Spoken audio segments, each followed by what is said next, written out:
Welcome to Grow Fast, Grow Smart, the PI Playbook by Xcelerator, the podcast exclusively designed to help personal injury law firms reach their full potential and serve their clients better. Today's episode is hosted by Micki Love, president of CJ Advertising and co-founder of Xcelerator Law Firm Consultants. Hi friends, Micki Love here with you today on another exciting episode of Grow Fast, Grow Smart Law Firm Consulting Xcelerator podcast. I am super stoked to have with me today Stephanie Koehler. She is with CJ Advertising and she is all things digital to us. She has so many great ideas that you guys are going to be able to take, implement, walk away with. It's going to focus a lot around emails. And if you know me at all, you've heard me speak, you've heard me talk about your database. So we're going to go into that a lot today. But before we get started, Stephanie, why don't you take a minute and introduce yourself to our listeners? Hi, everyone. First, thanks for having me. I'm super excited to be part of your amazing podcast. I am with CJ Advertising. I'm the email marketing manager. Been there for a really glorious and wonderful almost 3 years. In that time, I've really gotten to know the clients of CJ's clients, the world of personal injury law, and lots about marketing automation. So get ready to learn some things. Oh, I'm so excited. I forever have talked about database marketing with the law firms that I've had the opportunity to consult with. My career spans all the way back to 1993 in the personal injury world. And back then, we were very heavy into database marketing for the firm that I worked with. We were in the mailbox 7 times a year. I learned this trick from Greg Stokes out of Atlanta, Georgia. And he would always tell me he had no TV budget whatsoever, but he always had a great firm. And I was like, how do you do this? Like, how do you keep growing your firm without a TV budget? It was just bananas to me because we had been so heavy in TV for such a long time. And so he started talking to me about his In the Mailbox campaign and how he was certain to be in their mailbox 12 times a year with a newsletter and then 7 times a year with something different. And so I thought to myself, like, how do I do that with our firm? And so I was super fortunate to work for a firm that was willing to let me try just about anything to keep growing our firm.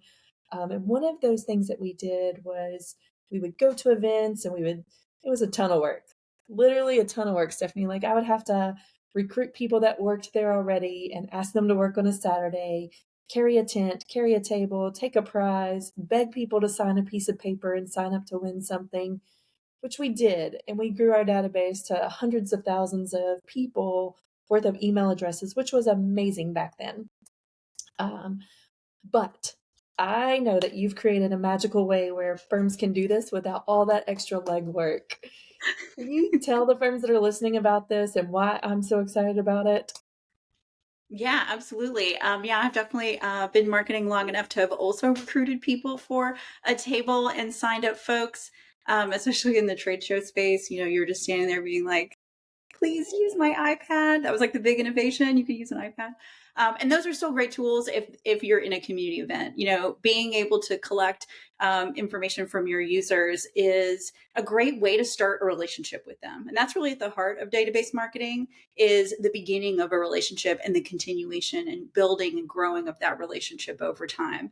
When a contact meets you and says, whether they come in through a contest or they come in through an in-person event that you're doing, they're making a connection with your firm. And marketing automation is all about that connection. It's about nurturing it, growing it, keeping it fresh over time. And then the other side of it is like listening to that user and listening to that connection, hearing what their preferences are, segmenting, using some fancy tools to get that done, and supporting it. But it all starts with meeting somebody, with collecting their information. So when we talk about database marketing today, of course, we have some new tools than we did in the past. And one of those, of course, is social advertising. So your Facebook ads, your Instagram, those are our primary two that we use because we find them to be successful. What we're going to do is host an online contest. So usually this is thematic to the season. So right now we're running a back to school giveaway in which we're giving away Amazon gift cards just to help families buy school supplies and like get their kids ready for school. It's a good cause. It's very resonant, particularly in this time. When we choose our themes, we always think about what's going on in the world. Where do people need some help? Where's that help going to resonate and get people interested? So we're running back to school right now. The way that contest works is that we'll have a landing page for folks to fill in and provide their personal data. And that's going to be their name, email address, and usually their zip code so that we kind of know where they're located. And phone numbers too, so we can call them and give them their prize. So what we have is a Facebook ad. Let's just use that as an example. And it is promoting the campaign. It's going out and then we're putting some money behind it and making sure that it's targeted to the area and the types of people that we want to collect their data from. So that's kind of different from the in-person event, right? It's not just everyone who walks up. We're actually able to say, hey, just as people in this geographic area or some of these other segments they're interesting to us that we want to collect from. So we're going to put those ads in front of them. They're going to click on them. We're going to monitor on our end. We monitor click-through rates and conversions and do all that math in the back end, make sure that these ads are optimized and just make sure they're doing what we want them to do.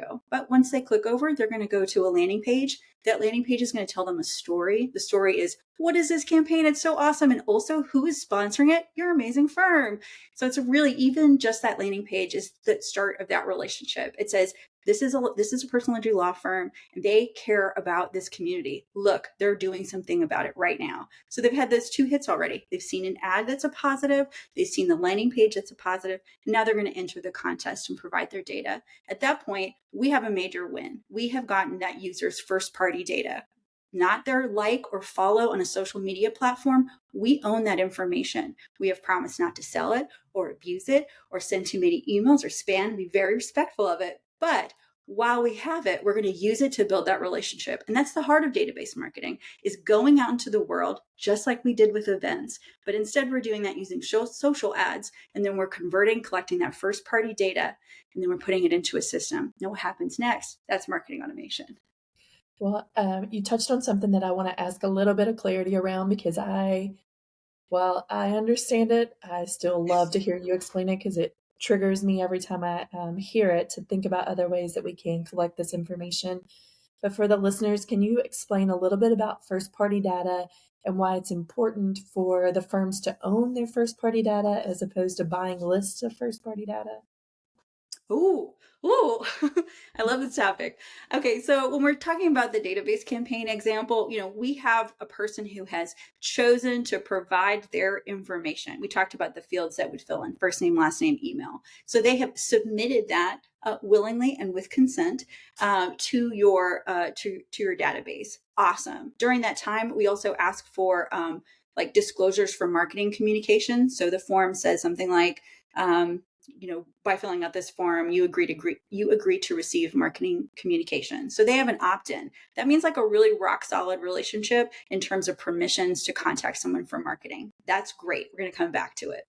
First party data is that it's just the information, right? It's the name, it's the email, it is those little pieces of data that are individual to a person. And it's first party because you have their name and their email, as opposed to through a channel like Facebook.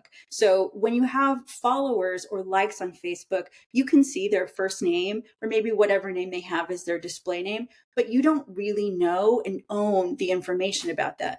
If you have followers on Twitter, or X, my apologies. Or whatever it is. If you have followers on the platform formerly known as Twitter, then they'll follow you and they'll see your information, but only as long as that person is using the platform, as they're paying attention to, they still follow you. It's really much more mercurial. They can come and they can go. And that's great. I mean, we want followers, we want likes. Those are awesome things. But when it comes to first party data, it's just a little bit more solid and you fully own it. And when we think about emails, they do tend to last longer than other types of contacts. So I still have the same email that I literally had from 2005. Like when Gmail was invented, still use it. So people who have gathered my email address, my personal email address in the last a lot of years, that's still an incredibly valuable piece of information. And that's the case for lots of people. Some people use disposable email addresses. That's the bane of my existence, and I do a lot to get rid of those. But in general, when someone is giving their personal information, it's often at least it's pretty accurate, and we have great ways to test and make sure it is. So I was given this presentation that you helped me so graciously put together at the last conference that I spoke at. And one of the attorneys raised his hand and he's like, hey, so many younger people today do not have email addresses. And I found that to be somewhat bizarre, but I'm curious what your thought is on that because in my world, my children are in college. And so they have to have an email address in order to log into their portal to access their grades and their class schedules and so on and so forth.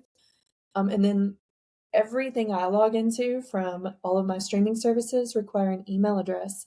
So I'm curious what you're seeing in the country at this point. Like, is this a true statement that most young people don't have email addresses?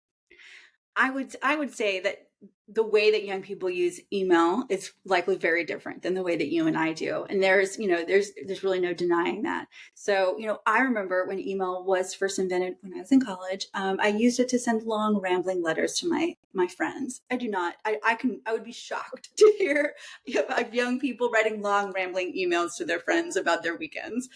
They obviously have other tools for that. But let's think about everyone's relationship with email, which is largely tied now towards, like you mentioned, school and interactions, like, getting your reminders to renew your title, renew your registration on your car, or getting e-commerce emails, right? That's the huge relationship with email right now. If you are using, let's say you're on TikTok and you decide to buy some shoes, you still have to provide an email address and register with account. So when we say that young people aren't using emails, I guess, does that mean they're not shopping? Because I'm pretty sure they are. No, it's definitely, but the way that they use it, the kinds of personal communication, I can imagine would be different. There's a stat I really love about emails, and one because it resonates with me is that there is a kind of a majority, like um, there's a great number of people is a stat I cannot look up at this moment. Um, but it is definitely like well above 50% of all email users that are using emails the first thing then they wake up in the morning. And I am absolutely that person. Like my iPhone knows so well that my email is the first thing I look at that it actually pops it up as like a suggestion, like, hey, Steph, welcome to consciousness. Check your email. And I think that's a habit for a lot of people. So when we think about what is the role that email plays in an individual's life, it obviously varies by people, but most people do still connect with email addresses in at least a professional capacity, in a retail capacity, and then in an organizational capacity. So people are still communicating with them. It's true that you may not be getting the same kind of emailing pictures back and forth that would have happened in the past. But that's also not the relationship that we're building. We're building an organizational relationship with those people. What do you think about top of mind awareness? So TOMA with emails going to individuals. So a lot of firms are like, well, nobody opens the emails that we send to them. And I have a strange love for this question because I'm like, I don't really care because as long as they're seeing your name in their inbox, like it's top of mind awareness over and over and over again, like much like you, when I wake up in the mornings, I'm checking my emails, right? Gonna get caught up on everything that's dropped into my personal email and my work email before the day starts. And I know those vendors that I shop from because they're going to be in my inbox and I never forget about them. How do you equate using emails to top of mind awareness or that TOMA score that we talk about so much? Absolutely. I think that's a great point, right? Which is that your inbox is full of things that you glance at but don't necessarily read. There are things that you open but don't necessarily digest fully. But all of those are interactions, and we would count those if we were out in the digital world measuring, website visits or social media clicks. Those also would count as interactions. So even the briefest interaction is something. It is a touch on the journey to conversion. So when we think about it that way. Absolutely. And The other thing is that when I have a lead nurture program, it's so important to me to be worth being in someone's inbox. So I really want to monitor how often I email people. I don't want to overwhelm them, but I don't want to be so infrequent that they kind of forget that they signed up for the list. And that's why our marketing automation program sends every 2 weeks. So that's fresh content every 2 weeks. If someone has a newsletter on top of that, that'll be a third email in a month. And that's a really healthy amount to keep in touch over the course of several months. Or in the case of our marketing automation programs, sometimes people are part of the program, subscribed and opening emails for several years, which is a wonderful thing. But the reason they stay subscribed, they keep interacting with it, is of course we're providing quality content. And I think a lot, and we might chat a little bit more about that, but why on earth would you send someone twice a week for multiple years that they would still open? Right. I had a question around open rates. I know this is something that the firms ask me often when I'm visiting with them or we're out working on different things, but what what do you consider a good open rate for emails? Or do you measure that even anymore? Is it more about just being in their inbox? Yeah, absolutely. So in terms of open rate, it's kind of industry wide. We can think about 19 to 23% is sort of the acceptable amount. So that's like a good, healthy program. Depending on the type of content, whether it's a transactional message, for an autoresponder, for example, that confirms something, you're going to get a much higher open rate with that. With a good portion of our marketing automation firms who are in our programs, we've been really enjoying some very lovely 35 to 45% open rates. I know. Some of that is related to Apple Mail devices, because we do exclude those from our memberships. By all means, we can talk details about that technical piece, but in general, we measure interactions based on the open rate, kind of with the caveats about Apple Mail. I remember back in the day when we were super excited about an 8% open rate. So it's amazing to me that you've gotten this open rate up so much. What type of content are you guys providing that is getting this type of open rate these days? Well, so remember when I remember the beginning, go back in time to the beginning of this podcast when I talked about how important it was to have disclosures and permissions for your new contacts that enter into your database.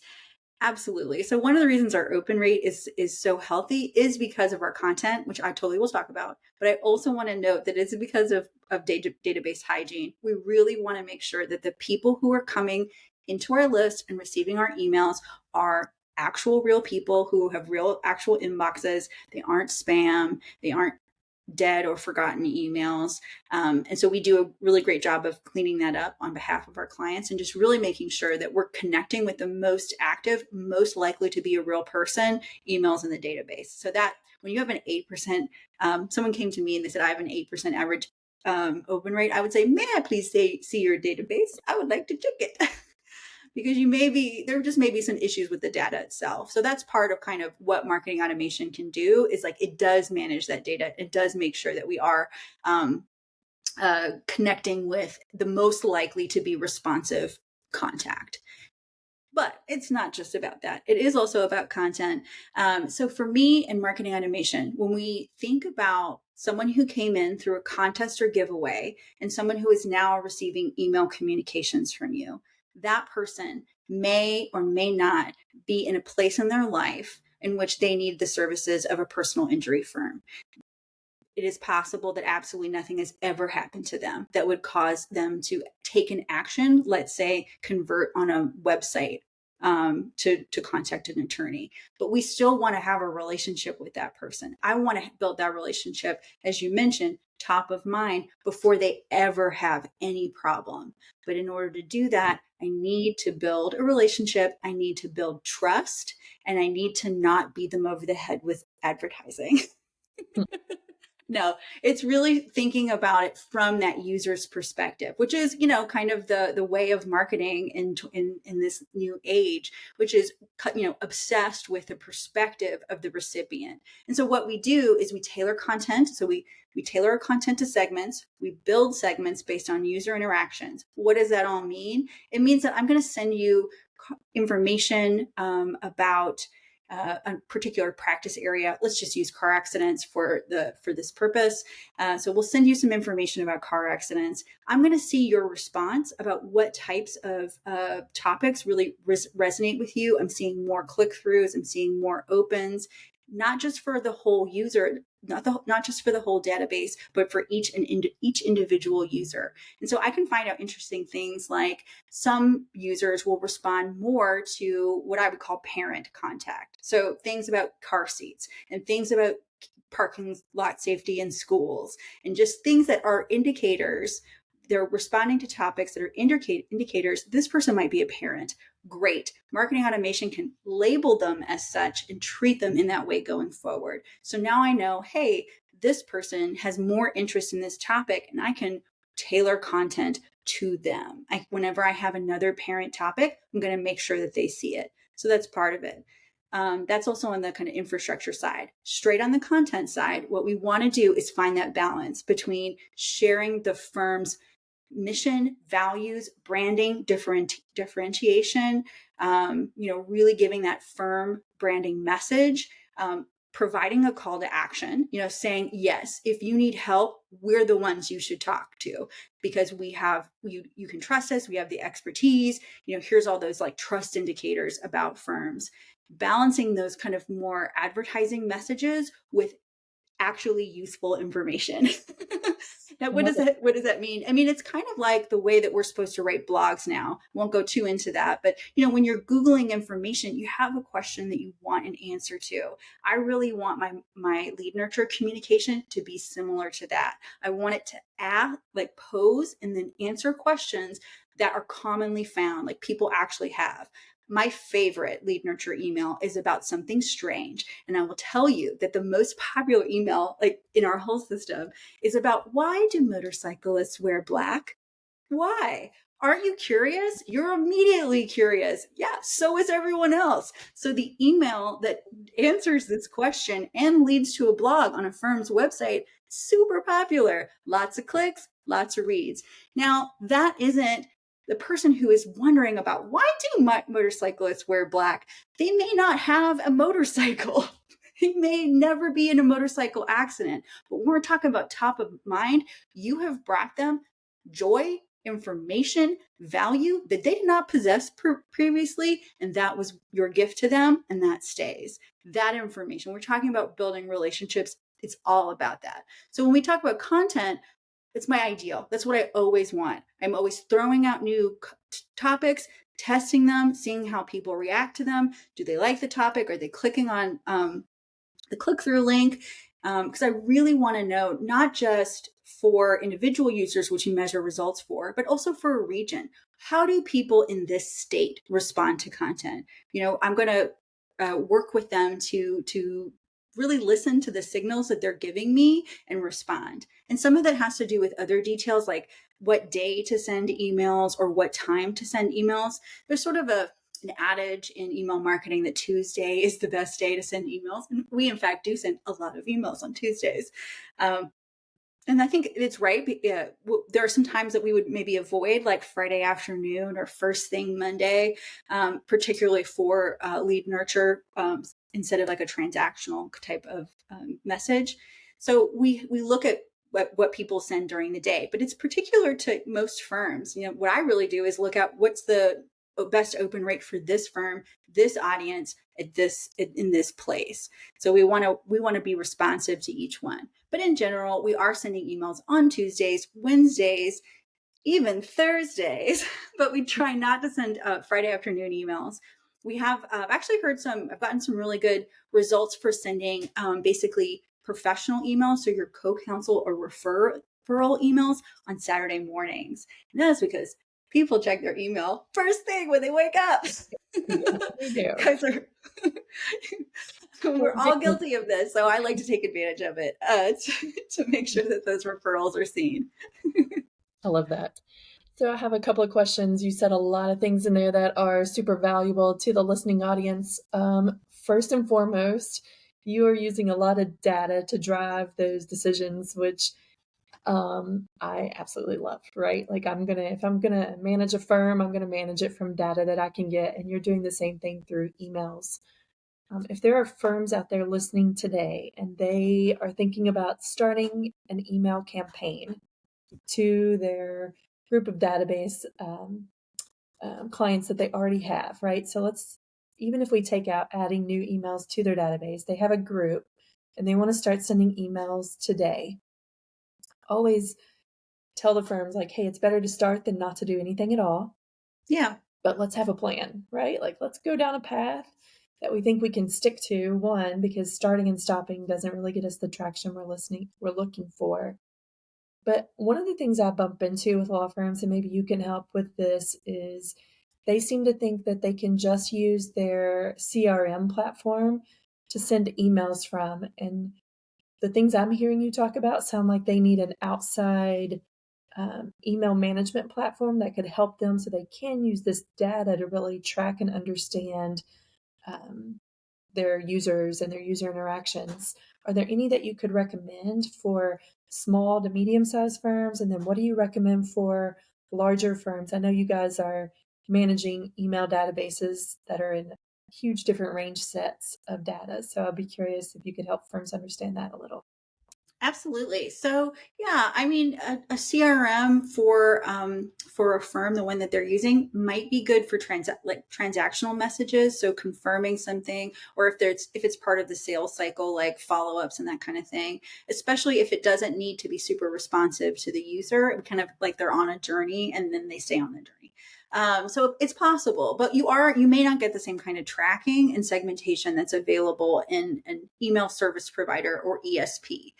So we have worked with several. We have, so we'll talk about the different sizes. So if you're a very small firm, the kind of entry points are services like MailChimp, likely most people are familiar with, Constant Contact. Emma is another one that is kind of right for, they can scale to really small. MailChimp in particular is the one that we use when we have extremely small lists. So, just even a couple hundred people you want to send an email to, MailChimp will do it. It'd be very inexpensive and accessible. They have generally some of the same tools as more robust programs. So if you want to do an triggered email, both Emma and MailChimp are able to do that. And if you want to send a very simple lead nurture, like maybe just 3 or 4 emails, then it's able to do that too. The tools aren't as robust, but the reporting is generally there. You are going to see what happened. It's not really going to integrate too much with your CRM or other kind of tools, but it'll definitely do the job for sending an email newsletter and maybe like a welcome after you do a campaign. The caveat that I have to say about using the smaller platforms is that they are much more strict about opt-in permission. So if you purchase a list, for example, and you use MailChimp in particular to send an email to it, and there are a lot of bounces, it's going to cause problems with the ESP. They do not like that. So we want to make sure that our data is clean before we use particularly those types, because it's just kind of the size of the program. You're using a shared IP with lots of other people. There is something you can do. Let's say you're pulling information out of your CRM and you want to send an email about it. My handy tip, you can use a platform to basically verify the emails. It will tell you, is this a valid email? Is this a disposable email? What's up with this? And you can make a decision then on who you actually want to email. And when you have, like, for example, a database full of web form submissions, there is a lot of kind of unsuitable email addresses in there. Sometimes they're spam or even B2B submissions, kind of asking you for things. And so we want to make sure that you clean up those lists. There's a tool that we use that we like. It's called Never Bounce. And so it's a pay per email kind of tool. You just upload your list and it'll kind of give you some results. You can download the best quality ones and put those in your email and send them. So if I was starting today, that's something I would think about, is like using a small list with maybe an Emma or a MailChimp, and then cleaning the list using something like Never Bounce. And then the other piece is your content strategy. So before, you need a plan.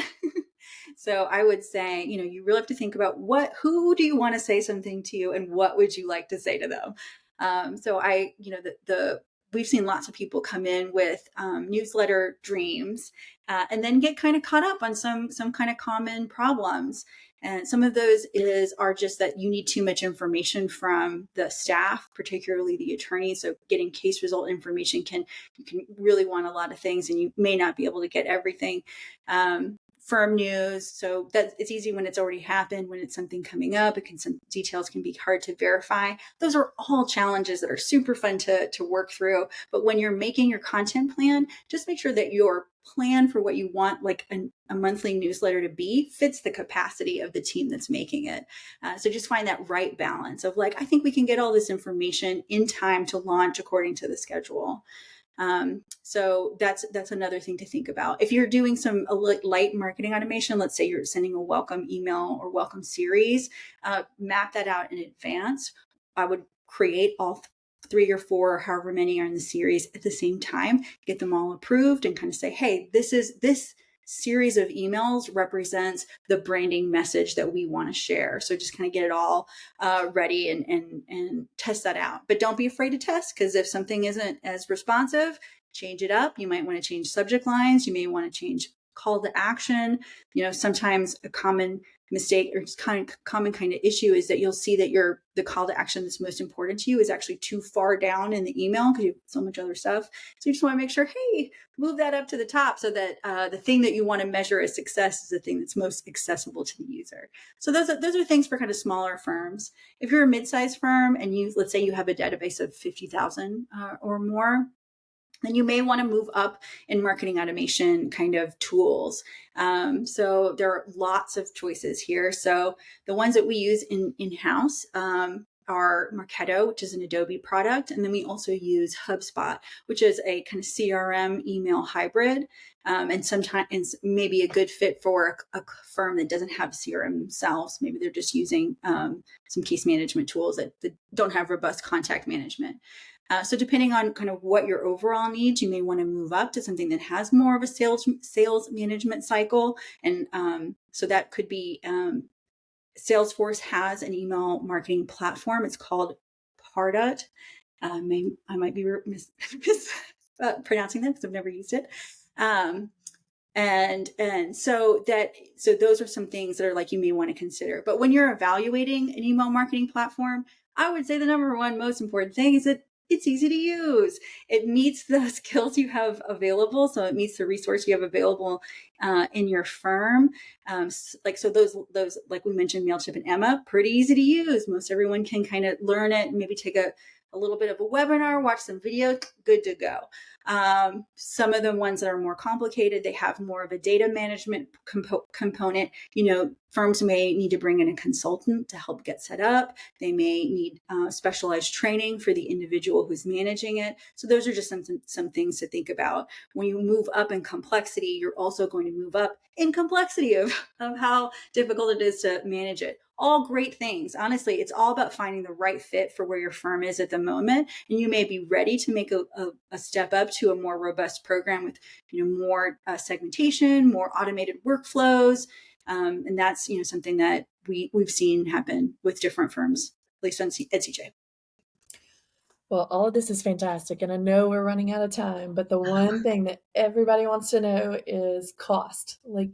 Are you getting cases from this, and what is the cost per that you're finding on these campaigns that you're doing? So is there any data around, well, first, let's just start with the top question. Are firms getting cases from their email marketing automation campaigns?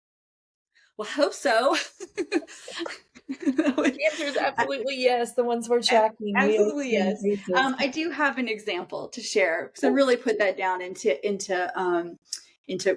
numbers. So we have a client that we work with, and we took a look at kind of the campaigns that they ran last year, because I'm going to tell you it can take a little while for someone who enters into a database campaign to convert into a case. So we call it why? Often because they don't have a reason for a lawyer at the moment that they come in through the database campaign. So I have a little information about that. So we're looking at all the campaigns we ran in 2022, and I'm looking all of the conversions that happened in the first 2 quarters of this year. So from kind of January to June, who signed up last year and converted this in the first half of 2023.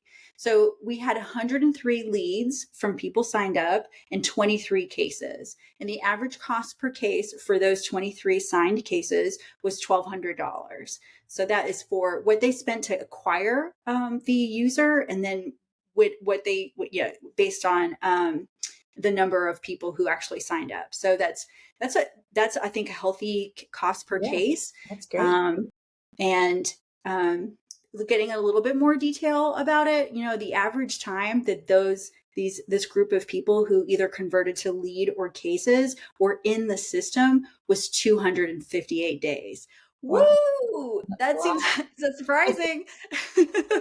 It's not uncommon though, because it's not like they are going out and getting into an accident every day, right? No. Like, something has to happen for them to need your services. Unlike that nice pair of shoes you see in your email box that just happens to make you want to call or purchase those shoes, nobody wants to just have an auto accident that they're going to need help with. So while it's a long time to nurture, I still think it's so valuable and such a great way to stay top of mind to your client base so that when they do need you, they think about you. One of the other things that we like to say is that 1% of the people in a population are going to be in an accident over the course of a year. So if you think about if your email marketing database is 10,000, only 1% of them are going to be in an auto accident over the course of a year. And of that 1%, how many are we going to be able to convert into cases? That's really what we're going for, and at a good cost per case. So I love it. Absolutely. I think it's a great stat. And that's why that relationship matters, right? When they enter the database, you started a relationship with this person. It's important to continue the relationship with connection, with quality content, with segmentation, and being responsive to their interests. And then when time comes, that top of mind investment, that relationship will pay off, and they'll think of you to call because you're in their inbox. So easy to find. I love it, Stephanie. Well, I know we're about to wrap up for the day, so we've thrown a lot of information at our listeners today. If people have questions about email marketing, where and how can they reach you to talk about their questions? Absolutely. Oh, well, first, I love answering questions about email marketing, so hit me up. The best way to find me through CJ is through my email address, because email is king, or maybe queen. And so that's SKOEHLER at cjadvertising.com. I'm also on LinkedIn. Just come find me and give me a shout out. I'm absolutely happy to answer any questions. So. One thing I love about you and the rest of the team at CJ is the passion that you guys have for the positions that you hold. And I think that pays huge dividends for all of your clients. So thank you for joining us today and enlightening me on so much more about email marketing, and our listeners out there. I'm sure they appreciate it all so much. Yeah, thank you for letting me nerd out real hard. We're going to have you back because this is good stuff. I love growing databases because I think this is the key to the future. Lookalike audiences can be built off of email addresses. There's so much you can do with them. So that's a topic for another day. But again, Stephanie, thank you so much. Thanks for listening to Grow Fast, Grow Smart, the PI Playbook by Xcelerator. If you like what you heard today, don't forget to hit that subscribe button. Until next time.